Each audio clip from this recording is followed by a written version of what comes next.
Hey guys, how's it going? Welcome to my video. Alright, so I just want to give you guys a little update on the issue that I had with my car a couple days ago. So I had no issues at all with this car since I bought it.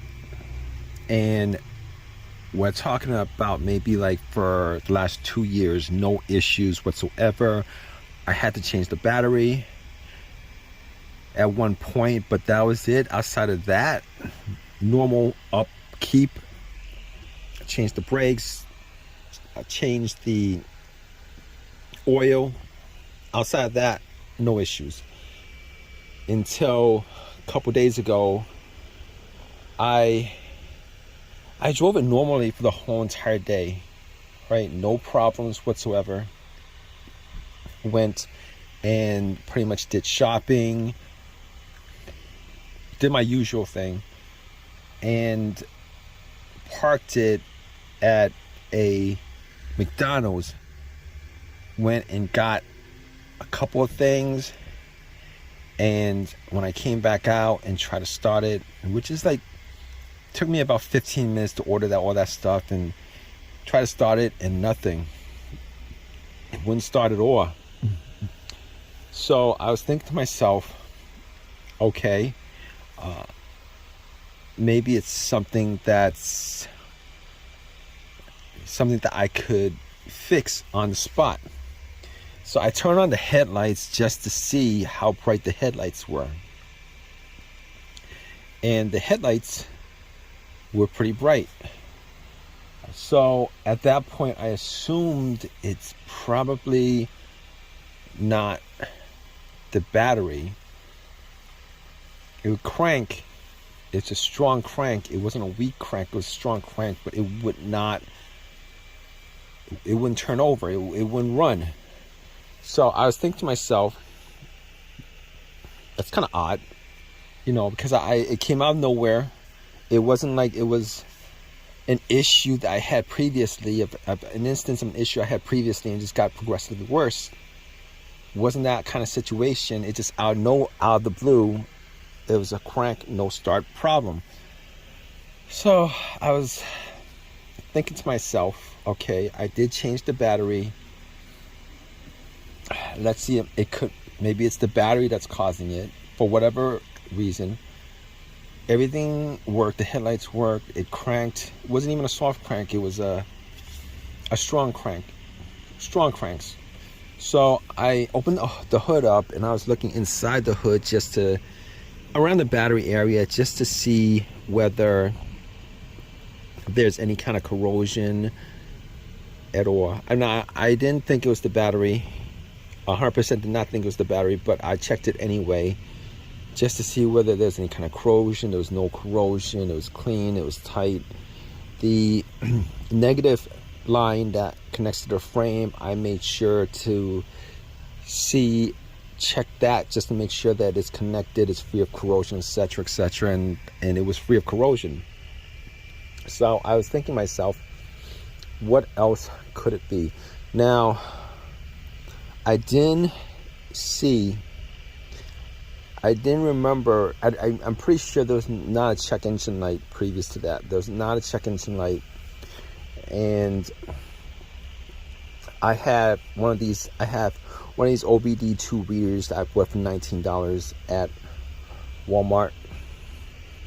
Plugged it in just to see whether there was a code for anything at all. Ran it ran through everything. There was no codes. All the monitors were good, clear. So I was thinking to myself, all right, so good thing, because it's probably nothing having to do with any of the sensors, and there's a lot of them, any of the sensors that's connected to the car that could be causing it. Crankshaft, camshaft, mass shaft flow sensor, whatever you have.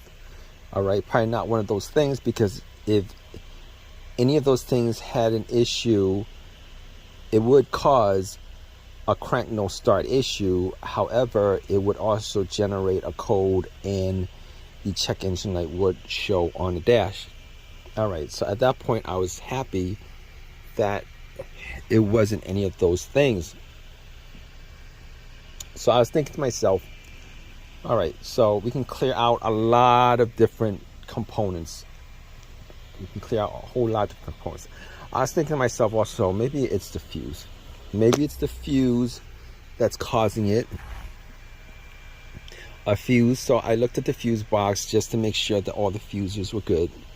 All the fuses, just to see whether, check to see whether there was a burnt smell, any kind of burnt discoloring on top of the fuses, and didn't actually see anything as far as discoloration or anything like that is concerned. So I didn't have a fuse tester on me. It'd probably been best if I had a fuse tester just to make sure, because just from eyesight alone I could have missed a couple of things, but I checked that off the list as far as that's concerned. And so the whole situation, I was thinking maybe it's the fuel pump, right? Maybe it's the fuel system. If I had some starter fluid, I could spray some starter fluid into the intake and then try to start it and see, if it started up. I knew it was a fuel issue, but I didn't have any starter fluid on me. So I was thinking to myself, okay, that's fine. Let's troubleshoot this a little bit more. Now, normally, just to figure out whether it was the fuel pump that was causing this, you would have somebody stand outside just to listen to see whether there's any kind of buzzing motorized sound. You would have the car to the on position, which is the on position is the position before the crank, where the fuel pump will prime the fuel system to get it into the injectors, and I didn't have another person with me to check it out, to actually listen to see, and that doesn't actually work too well. Sometimes it kind of depends on where the fuel pump is. So I was thinking to myself, all right, so here's what we're gonna do. All right, at that point I was like, I'm gonna put up all the windows. It was kind of hot, but I had to do that anyway, just to see if I could test it out. Put up all the windows, turn everything off, the blower motor, the radio, etc. Everything got turned off. All right, and then I put the car into on position, see if I could hear some kind of whizzing motorized sound. Did that, tried it a couple of times, couldn't actually make out whether there was a sound or not. Couldn't make it out.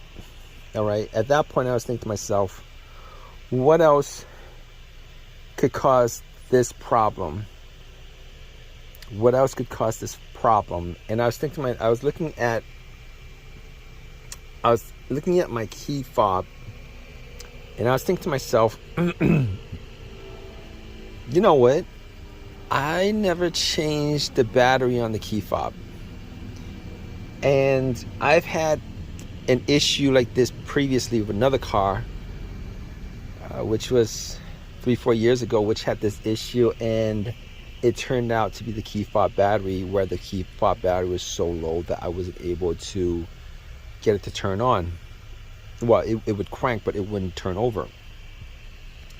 So I was like, you know what? There was a Target.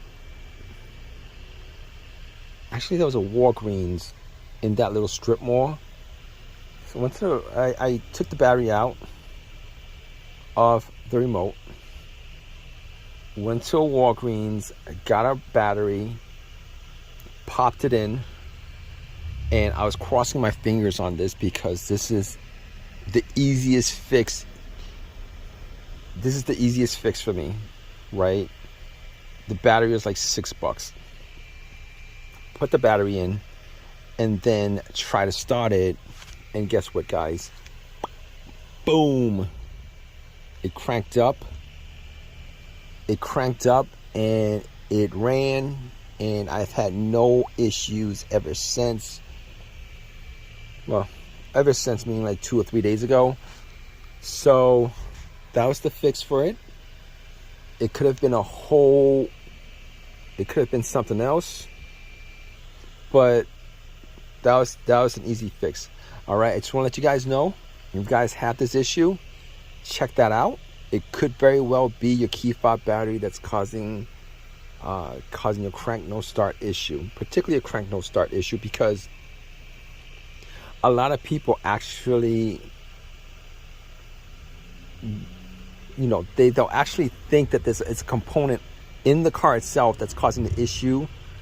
And a lot of times it's the easiest fixes, the most simplest things that's causing the issue that you don't know about, that's not actually in the car. I mean, the key fob is connected to the car, but it's not actually a component that's inside a mechanical component inside the car, electrical component inside the car. It kind of is, but you guys know what I mean. Anyway, hope that this helped you guys out. If you guys have any of your own personal experiences, definitely leave a comment in the comment section. Please subscribe, please give me a thumbs up, all that good stuff. Guys, take care.